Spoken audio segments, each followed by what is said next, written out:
Story today, the last talk, the last discussion, and we're ending on a bang. We are going to find out everything about Centreforce, past, present, and a little tease of the future, I think. So I am joined by Cypher, Seeker, and Jonny C here. How are you all, first of all? Yes, very well, thank you. Thanks for the invite. Yeah, I'm great, thanks. Yeah, good, thank you. Awesome. Let's go right back in time. Let's go right back to the very start of Centreforce. What can you tell me? Take me back in time to like your earliest kind of involvement. Because you're an OG, you were there right at the beginning pretty much. Yeah, from the beginning. Got to know Psycho anyway. We went to school together and we had an interest in music. Basically, I was a bit of a bedroom DJ, this radio station, what everybody was talking about. Just happened to fall on my feet and just end up on there with three other people I knew. So is that just through local connections, or were you invited them? That was 1989. I was just turning 19 then. I didn't realise you was that old. Well, actually, I was nearly 20. I was born in '69. But the station was absolutely amazing, and I'd not seen Psycho in a few years since we left school, and lo and behold, we met up again on the studio. So you bumped into each other? Yeah, we bumped into each other again back on up in Denison Point. I don't think that was the first place the studio was though, was it? No, it wasn't. I think that is where you came in actually. That is where we came in, yeah. That's where I bumped into you for the first time in a long while after school. And got back on it, we had a few shows together. I think we had a long show together one time, didn't we, Steve? For a long slot. Because other DJs didn't turn up, or? Yeah, I think that was probably the case, but it could have been Pasha, yeah, more than that. Where was the studio? Because obviously studios, it was all, it was pirate, so studios change and stuff like that, and all that to be very secretive and not turn up with your record like bags and stuff, and try to be as subtle as you could, really. So what was the studio like? Because some studios got quite ropey, didn't they? For not for Centreforce, but for pirates in general, studios were sometimes, you just shitholes. There we go. That was horrible. Got it spot on there, I think. Yeah, we used to turn up to do our shows with plastic bags, shopping bags, rucksacks, anything, just to cover. I remember me and you cleaning the studio a few times, didn't you? Oh yes, yeah. We've had to. There used to be cartons of Ribena all around the edge of the studio, no matter where it was. It was built out, it was probably like four in, like rows of crisp bags, rubbish. Yeah, so we was in for quite a few different places. We still have the same problem with the rubbish now, don't we? Oh, definitely. You've got to start somewhere. DJs are just messy bastards. That's true. So it just kicked off for myself, and I was with two other DJs and an MC, and we went out and we was trying to find out a name for ourselves. Just got on the station, what were we going to call ourselves? We had individual names, and we just drove past a sign and it said the Corporation of London, and me and the other DJ looked at each other and went, Corporation. Yeah. And that was it. So that's what we used, and we didn't look back. We done quite well as Just kick things off. Yeah, it was quite interesting when we first went on the station though. Met up with Andy and the rest of the management, and the first show I actually went in and not being big-headed, but I refused to play. Why is that? I said, the decks, and they went, what's wrong with the decks? I went, they're not decks. They went, have you got decks? I went, yeah. They went, go and get them. Brilliant, go on. So I went home. What did they have there? What, just some They had psychotic things or something? They had some belt-driven things. And then they said, you got proper decks? And I said, yeah. So I came back. I bought 3 at the time and brought 2 to the studio. Oh, so And they you were got like, your own decks? yeah, SL 1200s. Right, no, so you took your own decks to the studio. Yeah. You weren't going to do it unless you had the right tools to do the Yeah, job. exactly. Yeah. I didn't, because I started mixing when I was 14, so not being big-headed or anything like that, I've gone past the stage of using belt driven, so I bought baby decks stuff. Yeah, I bought the proper stuff. So yeah, I brought them up there, and they said, "Oh, what's so different about them?" And I said, "Yeah, pick one up." And like, I remember them just like, what's these, you know? Yeah. So you're gonna have to fit, and then we had like crates, and I said, listen, you're gonna have to reinforce them crates, you know? So we had crates, extra set of crates in the middle, a board across the top. Wow. And so you legitimised their operations, so you levelled them up quite a lot then. Yeah, because I didn't want them to fall, but they did turn around and say, right, if you're gonna keep them here, anything happens to them, we'll replace them. Right. And they did. Because something happened to them at one stage, and they replaced them. Was that They replaced related to the them. DTI? No, it was a bit of a dodgy DJ really, but Oh, nice. we won't go down that road. No. There was a few of them back then, but There was a lot of DJs on Centreforce who all kind of came through, like Randall springs to mind and stuff like that. There was like, this was the schooling ground for a lot of DJs who were all coming through in that first wave of first generation DJs. I mean, what are your memories? And what are your memories of the kind of the you know, your peers who you shared the station with? I'll go for you. Yeah. My memories of my peers, when I first came to the station, there was Mr. Passionel, obviously, Jonny Eames, Par Eames, and a few other DJs there. And, you know, it was a really, really busy time. It was like a whirlwind. Everything was 100 miles an hour. There was one thing after another thing, then another do. Them times I was doing the advertising back then, and it was constantly full on. Every morning there was something to do.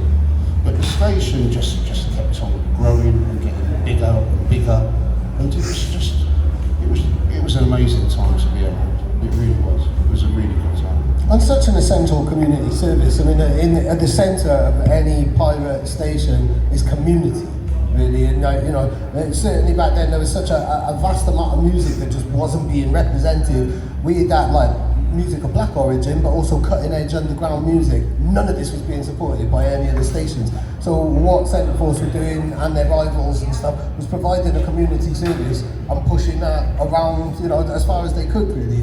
That's the most important thing, really, isn't it? At the centre of a pirate station, community. Yeah. Well, I mean, I got up one morning and heard this music playing, and I couldn't believe it. I was like, what is this?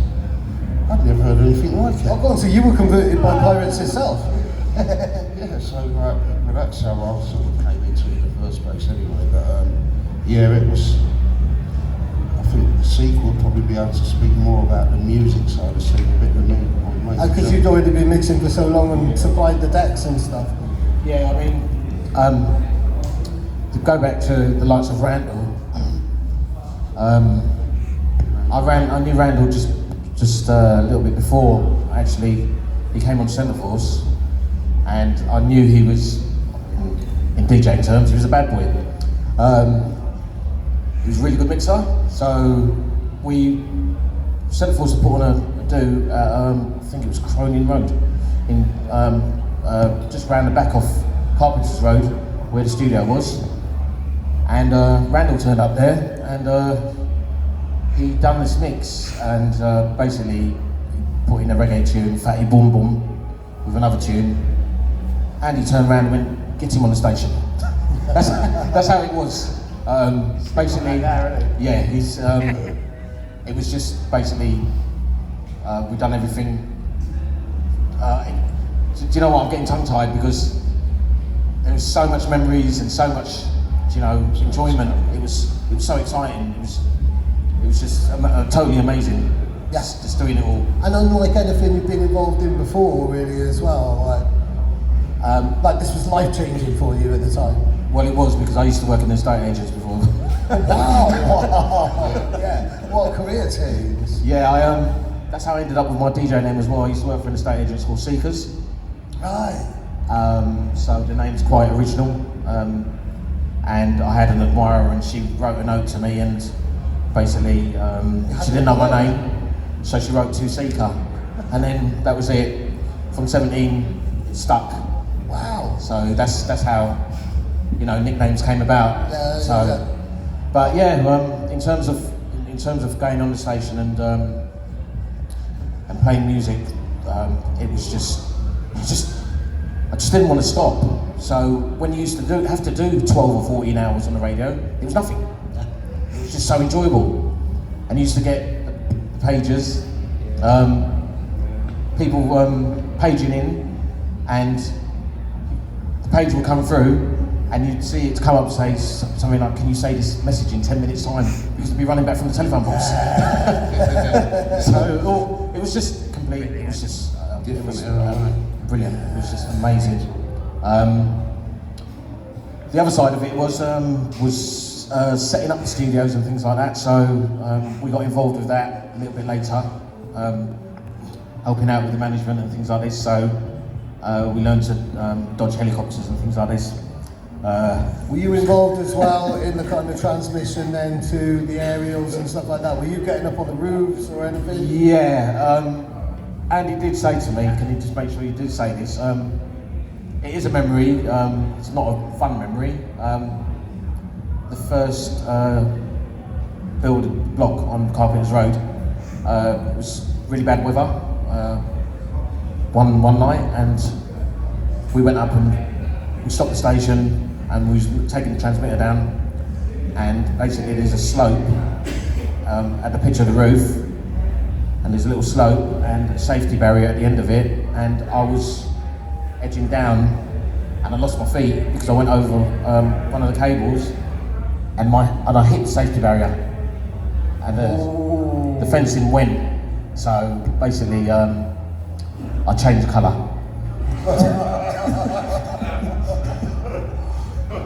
I swore I would never ever go and do or play music again, but the next day I was playing again. So yeah, it's dangerous. It was danger. It was also quite funny sometimes. Like I said, sometimes we used to be putting up some aerials, and then we'd hear a helicopter. So we'd be hiding behind the wall, and the helicopter would be flying around the building, or we'd be hiding behind, you know, continuously hiding with these long poles, knowing that we're being seen, you know. They'd be like, "Excuse, stop where you are. What are you doing?" Nothing. Putting up scaffolding. So yeah, there's some interesting stories about studios as well. One in particular, myself, Andy, and another DJ colleague of mine got given an address in a property in one of the flats, and we went up to the door, listened. Right, okay, this is going to be our new studio. Kicked the door in, there was a family sitting down eating. So, Sorry. so yeah, we sort of like looked, and yeah, we had some interesting things, but it was just pirate radio. Yep. We weren't out to do anything else apart from just go to play music. That's all we wanted to do, play music to the public and make people dance, and that's what Centreforce has always been about and still doing now. So. Yeah. I mean, we're going to move on to the new evolution, and there's still stories so far in a moment, but did you have any kind of like death-defying moments or anything like that, setting up aerials or on rooftops, or kicking down doors with families having their tea? No, I never had any death-defying moments. Some close shaves with the authorities and that turning up for us at various clubs and at studios. Exactly. Seeker, we had. Yeah. Have you had stuff confiscated? No, we didn't. I've not had nothing confiscated. Not in our time, did we? But No, we didn't. we was there one time when we got the call for a move, wasn't we? Yeah. In the studio, we got the call that the studio was going to get raided, and the studios were set up that way with the crates and all that way because it was a way of taking it apart quickly and moving it. Oh, Right? So literally, we had the studio apart within 7 minutes. It was really probably about, we had all the stuff in the lift and ground floor probably in less than 10 minutes. Wow. It Like was a pit disconnected stop, and like, gone. We was in the car and off to the next studio. We got to the next studio, but before we left, we was like, right, London, we're gonna have to go. We'll be back in about 10 minutes. I'll see you soon. Shut it all down, packed it up, put it all in the car. Got to the next studio, set it all up, didn't receive, brought it all in. Came back down to get the last few bits out of the car, and there was a Bobby on the beat standing there looking at us going, oh, so this is where Centreforce is. Like, Oh no. yeah, so we've come back in, pulled all the gear apart again. Right, see you later, London. We're back in another 10 minutes. Pulled it all apart again, and went to the next place, didn't we? Oh yeah, definitely. I do love that kind of spirit of always thinking you had to be like 2, 3, 4 steps ahead and thinking like, right, okay, if we get incepted here, the whole cat and mouse thing was real, wasn't it? Yeah, of course. So how long? So Eric, was it just to talk about the early transmitter days? Was that before Band 1 and stuff and microwave? Were we talking about direct rigs on top of the block? Yeah, Seeker was So talking. you got no microwave feeds or no Band 1 links? There was no microwave feeds. So it's and that, literally no. So straight off the rooftop. It was straight. There was no protection, nothing like that. That came. Wasn't in, there even band 1? Like, That came in the microwave stuff, and that came in a little while later. That Jonny, all that to keep the studio secure. That came in. It was a good little while later when it was, yeah. It was. Yeah.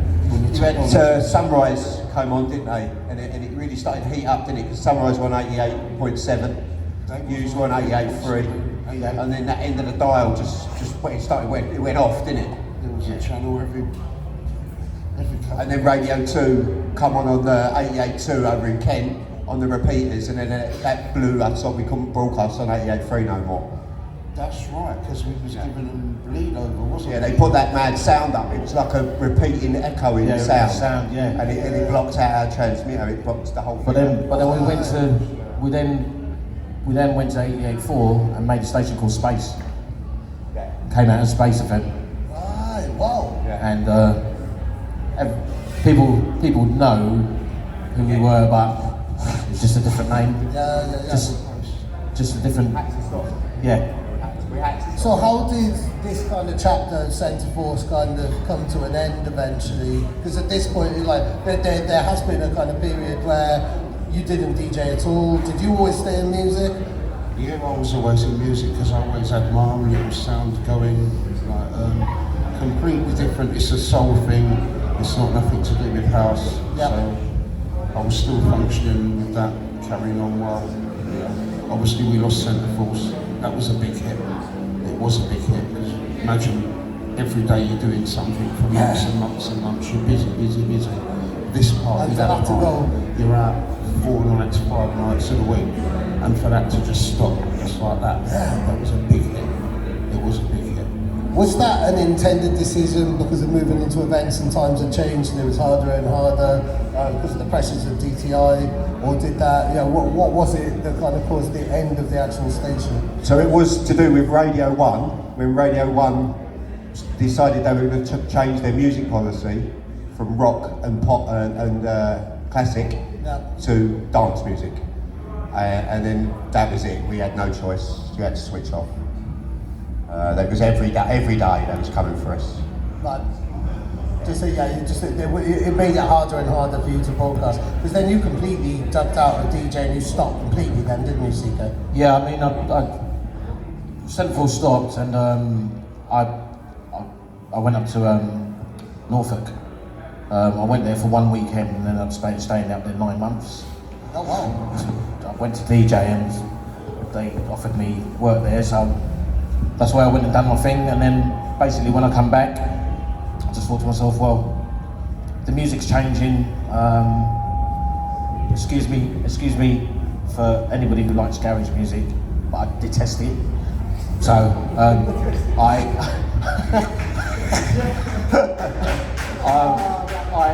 basically sorry. No. So anyway, no.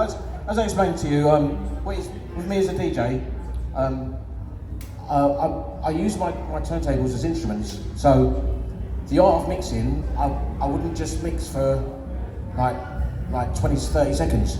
I'll create my own refixes, and I'll mix for like, and I still do it now. Have a long running blend. So I mix for about 4.5 minutes, and create my own mixes. So I may a record will finish or break for about 32 beats, and then I've got another one coming in. So that's how I've always mixed. So basically, when the garage scene came in, so did a lot of MCs, and MCs would not shut up. So basically, no, it's alright, Eric. Sorry to all the MCs out there. He's a lovely guy. Sorry to all the MCs out there, right? No, basically, I went to a venue, I turned up, went to play some music, looked, and there was 4 mics there, and I thought, this ain't for me. I started mixing, I couldn't even hear myself. You just, no disrespect, but you got a load of guys turning around saying different things and telling you to stop the track. I'm doing a brilliant mix and telling me to stop the track. And it's like, oh no, 2 records are playing, mate, I'm mixing. Do you know what I mean? So I just thought to myself, I'm coming out of that, so I just stopped. It wasn't your vibe, it wasn't for you anymore. No, but I did follow the DJ mixing championships, so. Oh, go on. Yeah, so I've had the love for DJing all the time, but I just stopped. I stopped completely between 93 and 2018 when Jonny. 2007. 2007. You got me back to do one do. Do one do, and I still wouldn't do it. I done one do. It took me 3 years to get him to come back on. Wow. Like a constant. Yeah. So let's bring you into this now, because you are responsible now for Centreforce's latest chapters since 2007, right? So yeah, I came on board, I got invited to do a show, and Jimmy Lowe from Public Demand was running the Pirate 88.4, which was broadcasting from about 2007 to about 2012, wasn't it? And I got involved. I'd done a show one Saturday afternoon, and the next thing I know, I got invited back, met the guy, and then basically I just started to take a back seat with the DJing. The studio was terrible. It needed somebody there that knew that obviously needed doing, and then it's just progressed from there. We're at what we're 6 years into a DAB license. And we've just revamped all the studio, ready to take it in, ready for the next 10 years. So we're well nurtured in what we're doing. And the processing side obviously has changed over the years, which we've tried to keep on top of. We've had a few instances where the pirate radio had to stop on 88.4 because we had a party, a summer love party, and there was some trouble, some people there that caused trouble. So we had to take the radio back off, and then as luck would have it, we got this guy turned up around Jimmy Lowe's house. It wasn't after radio or anything; it was after something else. We won't get into that. And he was involved in running Time FM in Romford. So next thing you know, we're dial sharing with Time FM in Romford. I'm bringing all these guys up to professional studios in Romford, and we just took the night shift over, didn't we? We ran that for about 4 years. So this was still like kind of late 2000s? So that was where I learned all my legal side. And that really played a big part in when we applied for a DSP licence. They wanted to know that we'd worked with legal, because as soon as we mentioned that, we was pushed right to the top of the queue. I think because you were legitimate, you knew what you needed. We'd been running it like a professional. Yeah. We'd been running it as professionally as we could, but without actually being called a business, wasn't it? Yeah. Everybody was working. They all had labels running. They were all making tunes. They've all gone off and done things all around the world. And then it got to sort of about 2018, and we got accepted for the licence. We didn't even have a radio station on, because we wasn't even running, we was doing Facebook Live. So we decided to start an online station, let everybody know that we was back on, and then the rest is history. We got the DAB licence, moved into our new studios, And now we've got 93 DJs live, 24 hours a day a week, 7 days a week. Wow. So it just constantly runs live. That's phenomenal. So we've got DJs all around the world. We've got in America, we've got DJs in Palm Springs, New York. We've got Sydney, Perth, and also in Tenerife in Spain and places like that. So we've just launched the new radio station in Tenerife. So we've got Centreforce Canaries, and we've just been accepted for the licensing for Ibiza. So we've got Ibiza launching next year. That's phenomenal, and congratulations on such development. And it sounds like, you know, like from when you took it on in the mid-2000s, you had to do a hell of a lot of schooling and studying. Like you said, you pretty much dropped the DJing in order to focus on the technicalities of actually broadcasting. Yeah, dealing with Ofcom and the legit side of it is another world. So it is who you know. You have to have you meet a lot of people along the way that you need with you, because you can't do it on your own. It's impossible. Yeah. And like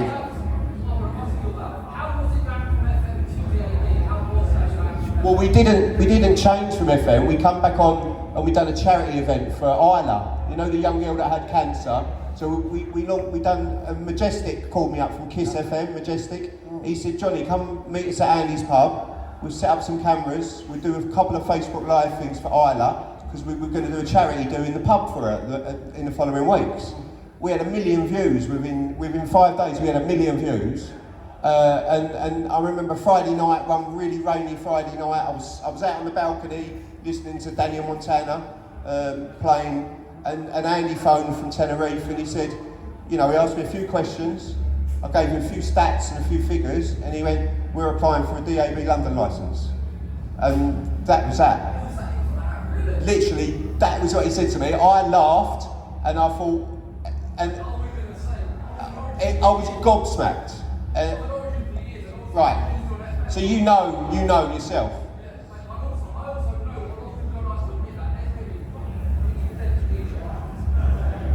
Right, so we had the same problem with FM. People wouldn't want to come because they had the chance of getting nicked, and it started to change. They all want to do it from home, but we like to keep that studio. Like we've just spent so much money on the new rebuild, and we're ready to go again. Like in the next couple of weeks, we will see a completely new.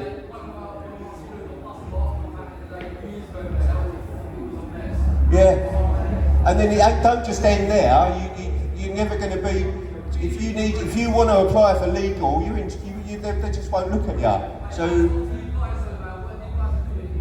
So that's, we had to. I've always been a good boy. I've not tread that. I've always, and when this all come along and it came about, I wanted to get the scene, because it was fractured. You had everybody doing their own little parties. Nobody would seem to be talking to anybody. So I wanted to get it all back together again. You know, all the different parties, Fat Controller, all them, you know, the cool guys, because we asked Eastman to take over a whole day, because we knew FM was coming to an end, we knew Eastman was struggling, and we said, you know, come and have a whole day, and Eastman went, I'm done with it, Jonny. He said, we're done with it, and that was before, obviously, Genius and that come in, and Uncle Doug's, and obviously they've taken it and they run it now. Yeah. But it was, you know, it was at that point, because we were looking to fill the whole schedule. Yeah, bring everybody together, like you said.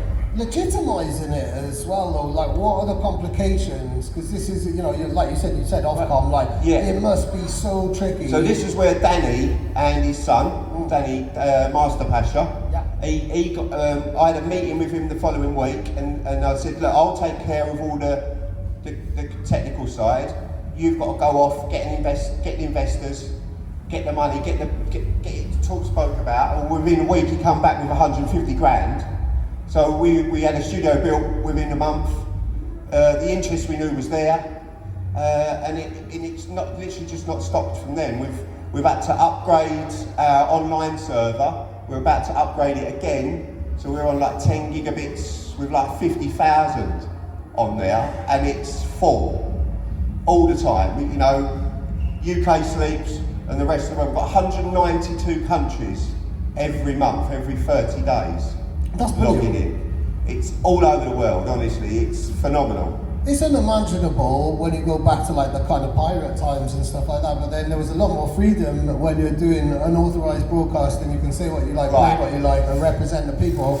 But I know Centreforce, you have to tread a very fine line. So- but like, you know, as DJ, so you've come back into this, well, how have you found that hosting the show now on a legitimate show? You guys know, didn't you? You know, what are those, what's the difference? We the first week, I had a guy come on, he played French Kiss, with all the sexual noises and all that in it, and then he decided to play the other side, Baby Wants to Ride, and it had the F-bomb about 15 times, and we was on the front of The Guardian the very next day. Oh wow. Yeah. Wow. So this was like during the daytime. This was during the day, while the kids were on holiday. Oh no. So he was my first, he was my first, see you later mate, chop. Right, And then I knew, it sort of hit me like a ton of bricks. We're not pirate anymore. Like, we haven't got that freedom. And it's been a battle, we've had a lot of stuff. We had to take Fat Controller off the air for, how long did we take you off for, Jay? Not long enough, 14 months.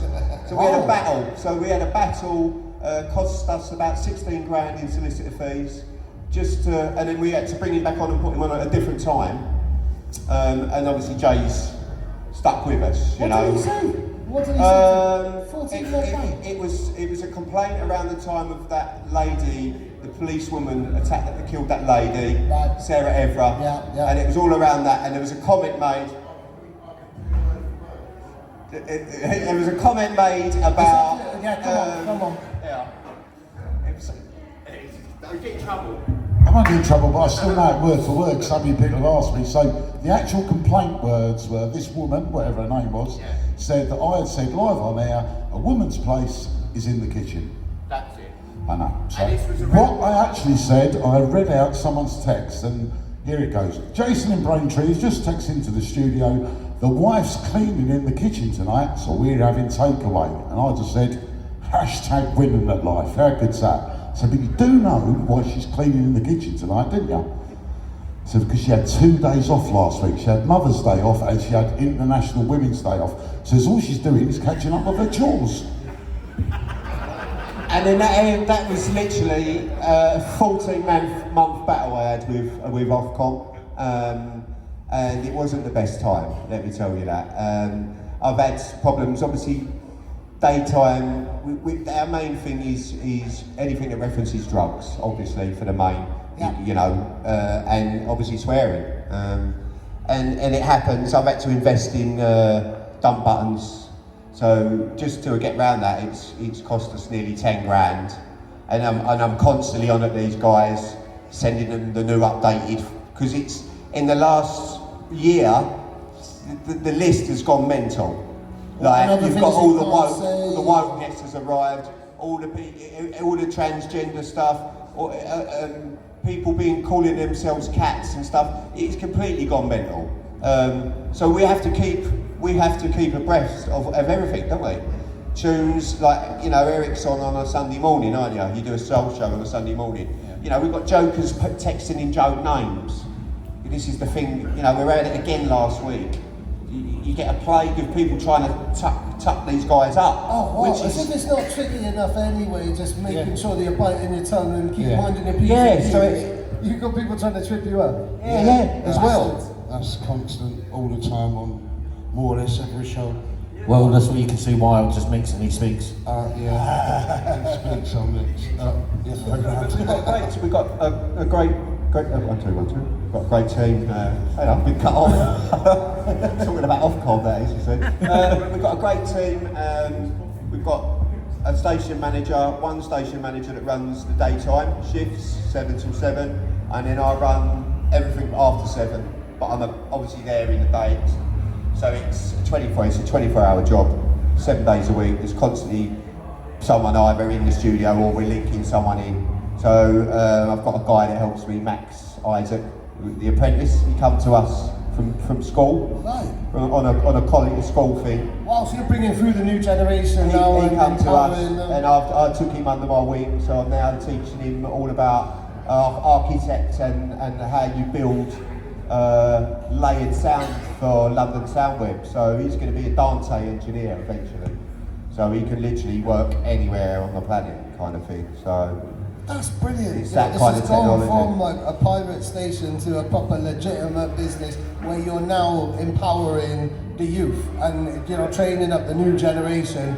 That's congratulations. I don't know whether I'm allowed to announce this, but I'm going to anyway. But we've just acquired a new license for another London DAB station, and we're going to be doing Centreforce NXT, which is the new generation of DJs and hosts. And brilliant. So we're about to, because we get so many DJs and artists contact us, we physically haven't got the space now to fit anybody on. So this has come out of what we're getting and we're seeing, the traffic now with the youngsters, and they can see, there's a different side to pop, because every time you tune into that radio, it's pop or it's old Heart or Kiss or whatever, all that. I don't know who listens to that. I really don't. My mum and dad don't even listen to that. They listen to the radio. So I don't know. But we're at a stage now where we've just rebuilt everything. We're about to switch everything over to new processing and sound, ready for the next 10 years. So I think that's really inspiring to go from where you come from to have such a legitimate organisation and to be a success and to navigate all of these regulations and everything at the moment where everybody is so skinned and budgets are hard, times are hard, to be able to do that and to be able to make it a success and set in place an infrastructure and a network and a culture for the new generation. Yeah. Let's have a little round of applause, please, for Centreforce. That's wicked. So congratulations. Like Danny Swallow and his son Danny, I'll give him his dues. The first 3 years that we was on, we basically wanted to run, but without the hassle of having to find advertisers or sponsors. We wanted them to find us and come to us. So the sponsorships that we got in, that Danny got in, paid for the first 3 years. So we didn't have any hassle. We didn't have anyone coming up to us going, "Oh, what, you got no advertising." So the first year, you could really stretch your legs and the only people that wanted to advertise were people that we knew, our mates that were doing raves. Because you listen to pirate, a lot of pirate, it's all like your raves and stuff. But we had to try and take that to businesses, aggregates and all that kind of stuff. That's where it gets tricky, isn't it? That's where like most of the time, if you're doing something out of pure passion, then to go out and try and find advertisers and commercial partners, like that's something that I've found it very difficult to do as a brand owner myself. Like it's hard, like that. The corporate side, you either thrive in the corporate side or you thrive in. So we're lucky with the guy that we've got working for us. He used to work for Juventus football, and he used to work for Glasgow and all that big football clubs. So he's like done all that side of stuff that we need. He knows how to bring people in, sponsorships. So our sponsorships and advertisers don't come on for like 2 or 3 weeks. They sign like 6-month deals, and it's unheard of in radio. We just signed a new deal with Carillion that have just supplied us all of our TV monitors, touchscreen. They've just signed another 4-year contract with us. So it's completely unheard of in radio. It's like they want us to succeed just as much as what we do. Because you're trying something new. So this is a new model for businesses to see. Andy and Danny run the parties, so the parties are completely separate to the radio. So they control all the parties.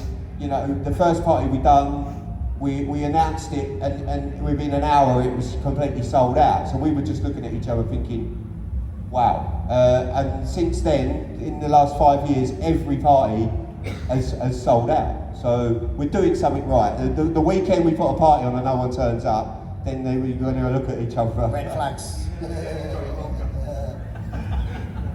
But no, I think it's amazing, and I wish you all the best of luck really with everything. It seems like there's a lot of exciting things, like if you were to come here for the next rave story, there'd be a whole other load of updates. It seems to be moving really, really rapidly. Well, we'd like to come back, because obviously Andy and Danny apologise for not coming today, and hence I'm here, and these guys, thank you for stepping in at the last minute. Yeah, but obviously, these guys with the history before and the history, because I worked alongside Danny and Andy, for the last 10 years, and obviously we've just signed a new 3-year DSP license. So we're ready to take it again into the next. We've got more stations coming on as well, more UK locations. Amazing. And we are always looking at becoming UK national, but you're looking at 40 grand a month. Well, just in DAG. Yeah, so we're not quite at that stage yet, but we will be. We're aiming for that. So full UK coverage. Wow. I mean, that's the price. Like, that's an investment when you're paying for those licenses. You've got to be working at the level you've just described and have that many DJs and represent on that level and be that professional, because it's so much of a monthly investment. Well, we do Mixcloud TV as well. Okay, so I deal with the guys at Mixcloud. I know the guys that run that. So we do on a beta side. So we test a lot of stuff out, and we're getting sort of like 3-4 million hits on there every day. Wow. Just through Just passing on traffic. Yeah, they've got Mixcloud. 20 million. They've got a 20 million user base on there. But we've just smashed with #1, all the charts. We've just basically took it over.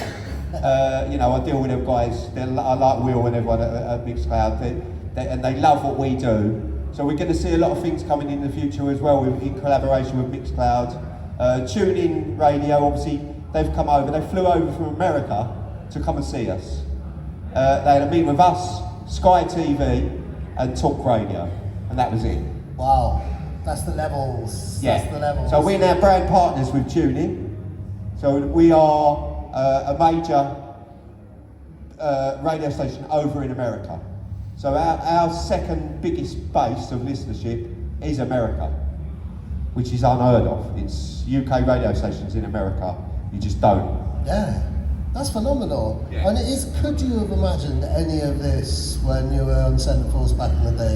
In the original days, was any of this even imaginable? Or even that there'd be events where you'd be sitting in an audience talking about it to people, that there'd be enough Well, I came interest? to a rave story and watched Uncle Doug's and that with my friend Gordon over there, and it was about 10 years ago, wasn't it? At the aquarium. Did you do the one at the aquarium? I've come on board in the last 4 years, I think, so yeah, I didn't go to that one. I was aware of it though, aware of what Bunter was doing, but yeah, back in '89, could you imagine that it ever would have kind of accelerated or developed and manipulated or it mutated into the beast that it is now? You couldn't imagine it, but I could feel it. I had a couple of occasions where I could feel it, and I just knew that there was something special going on. Yeah.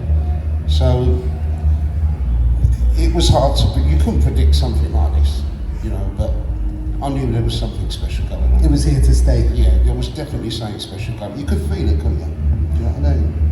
So, yeah. Could you feel it, Seeker? When it was playing the No, music? you took all that time off. Like, what did you do during that time as well? Back to estate agents? No, I just became a builder. Oh wow, go on. So we went from selling houses to building them. Yeah, I'd just done a few different things. I've had some bad health throughout my life. I had a really bad knee, and I had like 9 operations in 23 years. That was another step back for me as well. I've got a recurrence of it now.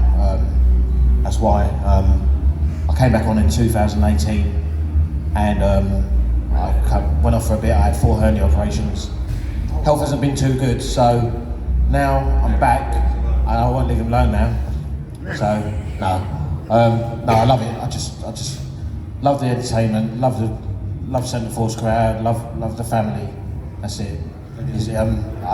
All I can do is just thank Andy, the management, Centreforce, for putting us on the map and putting us where we are. We're sitting up here talking to you today in front of a few people. Obviously, we've got that documentary. Yeah, we've got a film. Sorry, we've got a film. Andy's just finished filming the Centreforce film. Brilliant. It's probably more about Andy, really, but he's got a lot of the Centreforce stuff. I know you guys done. We was up the Orbit, weren't we, at the Olympic Park? So we done some videos and stuff. But yeah, it's that's going to be. We've had a book come out, didn't we? We had a book come out about 2 or 3 years ago. Book, yeah. 2 years? What is that, 2? Couple of years. 2 books. So we've had 2 books come out as well. You can get them on Amazon if we were still available. So it's there's a lot gone on. Filming. We've got a collaboration with Reebok coming. Wow. We've just done a little thing with them down in London. We've done an exclusive artists and that kind of party, but we've got that coming with them in the next couple of months. So yeah, things are really, we've got our glamping weekend in May, and in May it will be, Centreforce will be 34 years old. 34. Wow, go on. What a legacy and what an exciting future as well. So thank you very much for joining me. Everybody please give these men a round of applause. What an awesome story. Thank you. There we go. Do we have any